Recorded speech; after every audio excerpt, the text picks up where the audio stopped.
If there's one remarkable war story that everyone should hear at least once in their lifetime, it's the unbelievable tale of a small group of Russian soldiers who defended the Osobek fortress in Poland during World War I.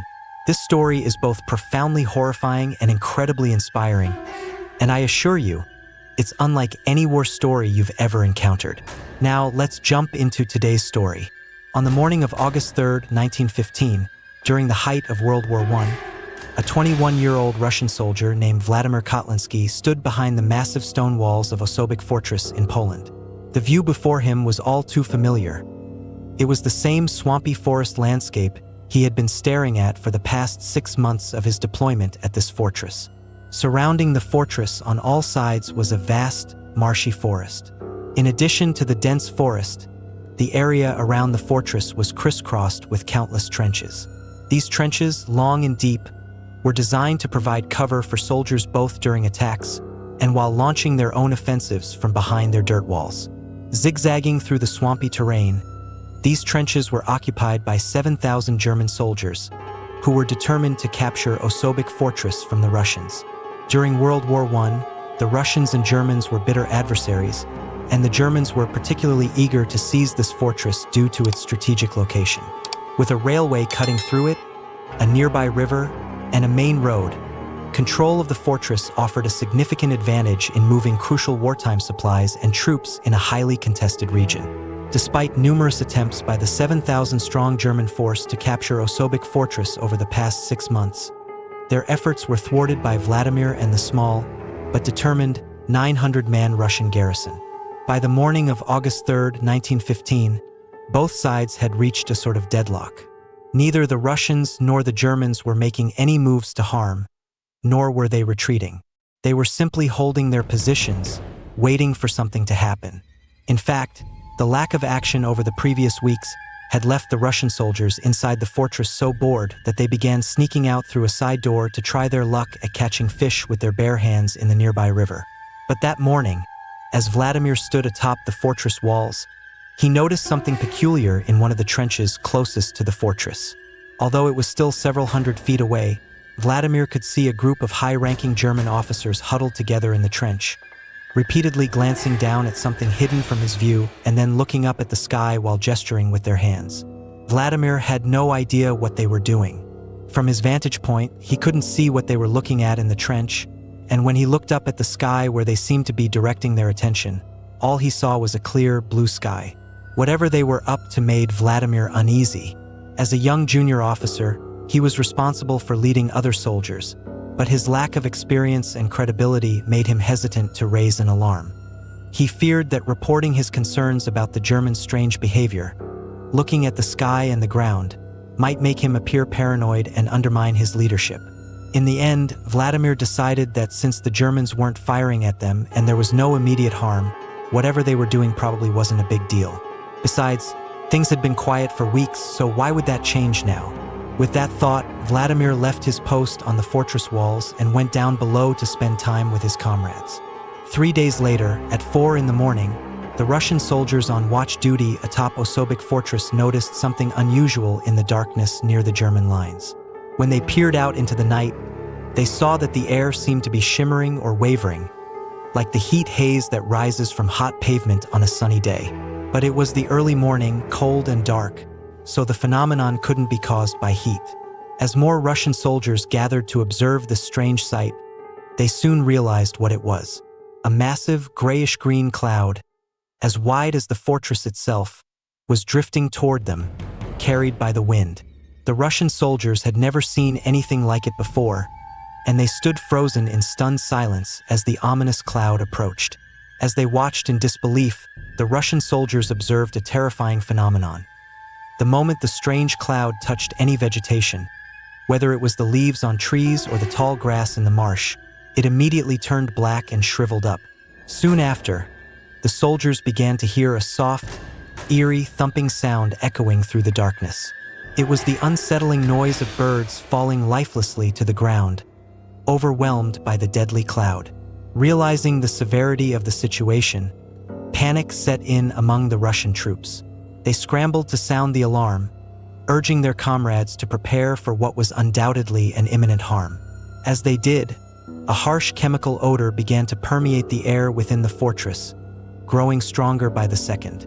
Before long, the only sounds that could be heard were the desperate, hacking coughs of the soldiers. What Vladimir had seen 3 days earlier, those German officers huddling together, glancing at the sky and back to the ground, was now painfully clear.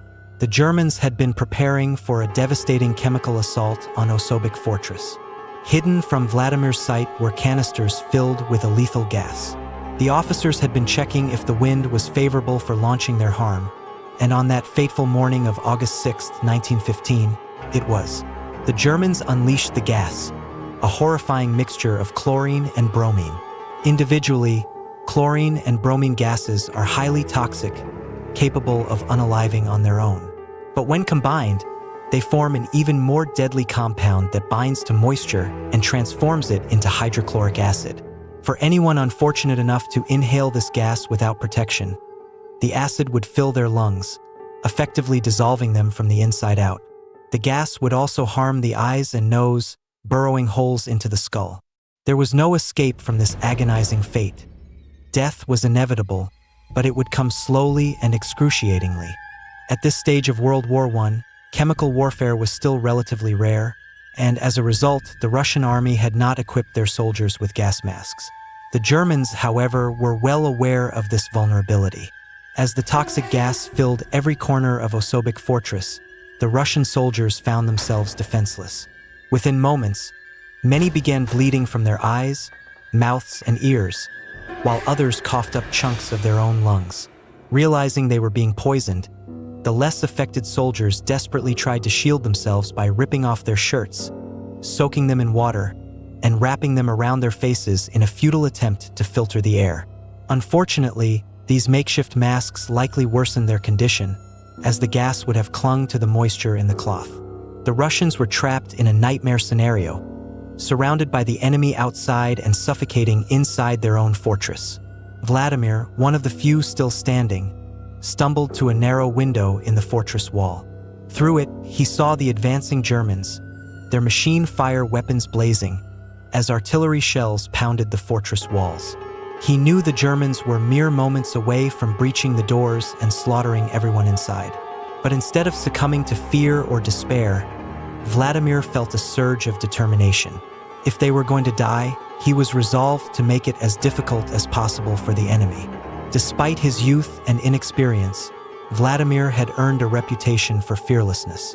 Throughout the 6-month siege, he had always been the first to rush to the front lines whenever fighting broke out, and he had repeatedly risked his life to rescue wounded comrades under heavy fire. It was as if Vladimir had no concept of self-preservation. With the Germans closing in, artillery fire raining down, and the situation growing more desperate by the second, Vladimir left the window and made his way to the fortress's central courtyard. There, about 100 Russian soldiers still clung to life, their bodies ravaged by the poison gas. Vladimir knew they were all doomed, but he also knew that their actions in these final moments could define their legacy. He addressed the men with unwavering resolve. "This is our moment. We are all going to be unalived, but how we face this will define us." His words, delivered with such conviction, sparked a final burst of courage among the dying soldiers. They rallied around Vladimir, ready to make their last stand. Despite bleeding from their eyes and mouths, and coughing up pieces of their lungs, the soldiers listened intently as Vladimir laid out the plan. Moments later, with Vladimir leading the charge, this ragtag group of dying Russian soldiers stormed through the gates, charging out towards the Germans with bayonets fixed and a fierce determination. The Germans, who had fully expected the chemical harm to have wiped out all resistance within the fortress, were utterly unprepared for what they witnessed next. As the fortress doors swung open, a horrifying sight greeted the German soldiers. Men, covered in blood-soaked rags, coughing up fragments of their insides, staggering forward like the undead, their bayonets gleaming in the early light. These Russian soldiers, who appeared more like zombies than men, were screaming with an intensity that sent shivers down the spines of the Germans. In sheer terror, the Germans dropped their weapons and fled, running headlong back to their trenches, unable to comprehend what they were facing. As the terrified Germans retreated, Vladimir and his dead man army began picking them off one by one. Even after exhausting their ammunition, they pressed on, collecting weapons from the fallen Germans and continuing the fight. When they reached the enemy trenches, where panic-stricken German soldiers had become entangled in their own barbed wire, the Russians showed no mercy, using their bayonets to finish off those who were trapped. At one point during this fierce counterattack, a German soldier charged at Vladimir and drove a bayonet deep into his stomach, thrusting it with such force that the fire weapon barrel was pressed against Vladimir's abdomen. Despite the mortal wound, Vladimir looked down at the bayonet piercing his body, then glared at the soldier who had pierced him. In an incredible display of defiance, Vladimir spat blood and fragments of lung tissue into the German's face, all the while screaming at him. Terrified, the German dropped his weapon and attempted to flee, but Vladimir, undeterred by the bayonet lodged in his gut, grabbed his own weapon and continued firing at the retreating enemy. The Germans were completely overwhelmed by the unexpected ferocity of the counterattack. Although they outnumbered the Russians 70-1, they were unable to capture Osobek Fortress that day. Those Germans who managed to escape back to their trenches were so traumatized by the encounter that they refused to launch another assault. They claimed the Russians had turned into literal zombies, undead soldiers who could not be killed, and they were too terrified to leave their trenches again. Realizing they had successfully repelled the German assault, Vladimir, still alive despite the bayonet wound, called for his men to retreat back to the fortress. The remaining soldiers, barely clinging to life, hobbled back inside. Once inside, Vladimir issued his final command: destroy the fortress. If they could not hold it, no one would.